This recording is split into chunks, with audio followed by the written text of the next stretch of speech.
ஆரம்பிச்சிருக்குன்னா 2021 வந்து பார்த்தீங்கன்னா யூனிட்டி மெட்டான்னு ஒரு டோக்கனை ஃபஸ்ட்டு க்ரியேட் பண்ணாங்க. அதாவது ஏன் இப்போ நம்ம இது எதை வச்சு இந்த ப்ராஜெக்ட்குள்ளே உள்ளே வரலாம், எதை நம்பி நம்ம இன்வெஸ்ட் பண்ணலாம், எதை நம்பி ட்ராவல் பண்ணலாம் அப்படின்ற ஒரு டவுட் இருக்கும் இல்லையா, எனக்கும் இருந்துச்சு. ஸோ நான் எதை வச்சு நான் உள்ளே போனேன் அப்படின்னா, ஸோ 2021 வந்து பார்த்தீங்கன்னா என் ஃப்ரெண்டு வந்து என்கிட்ட சொல்லியிருந்தாங்க யூனிட்டி மெட்டான்னு ஒரு ப்ராஜெக்ட் இருக்குது ஜாயின் பண்ணுங்கன்னு சொல்லிட்டு, நான் அதை கேர் பண்ணிக்கவே இல்லை, உள்ளே போகலை.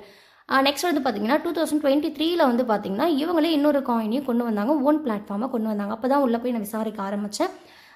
அப்போ என்ன விஷயம் அப்படின்னா 2021 யூனிட்டி மெட்டான் ஜஸ்ட் ஒரு டோக்கனை இவர் கிரியேட் பண்ணார். அந்த டோக்கனை கிரியேட் பண்ணி நம்மளோட பினான்ஸ் ஸ்மார்ட் செயின் இருக்குது இல்லைங்களா, அந்த நெட்ஒர்க்கில் ரன் பண்ண விட்டார். அது உள்ளே வரும்போது யூனிட்டி மெட்டா ஸ்டார்ட் அப்பில் ஒரு $5 தான் லான்ச் ஆச்சு. அது வந்து பார்த்தீங்கன்னா ஒரு 1.5 இயர்ஸில் வந்து பார்த்தீங்கன்னா $800 வரைக்கும் ரீச் ஆகிடுச்சு. ஹை வேல்யூவாக வந்து பார்த்தீங்கன்னா $800 வரைக்கும் ரீச் ஆச்சு. அப்புறம் இப்போ வந்து பார்த்தீங்கன்னா ப்ரெசென்ட்டாக வந்து $150 கிட்ட வந்து ட்ரேட் ஆகிட்டுருக்கு. 150 130 அந்த மாதிரி ட்ரேட் ஆகிட்டுருக்கு. ஸோ அப்போ அவங்க என்ன மென்ஷன் பண்ணியிருந்தாங்க அப்படின்னு பார்த்தீங்கன்னா, நான் யூனிட்டி மெட்டாவை நான் கொடுத்துருக்கேன், அடுத்து ஒரு ப்ராஜெக்ட்டை கொண்டு வருவேன், அவங்க ஒயிட் பேப்பர் அந்த காயினுக்கான ஆடிட் சர்டிஃபிகேட் எல்லாமே வந்து கொடுத்துருந்தாங்க.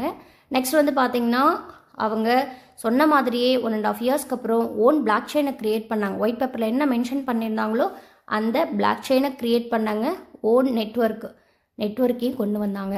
அந்த ஓன் பிளாக் செயினை க்ரியேட் பண்ணி 2023 வந்து பார்த்திங்கன்னா யூபிட் காயின்னு ஒரு காயினை கொண்டு வந்தாங்க.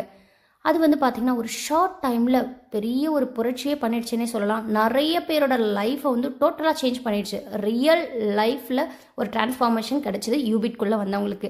நான் அப்போ தான் போனேன், நான் யூபிட்குள்ளே போகும்போது வந்து பார்த்திங்கன்னா எதை வச்சு போனோம் அப்படின்னா, இவங்க யூனிட்டி மெட்டா ஆல்ரெடி ஒரு ப்ராஜெக்ட் சக்ஸஸ்ஃபுல்லாக கொண்டு போயிட்டாங்க.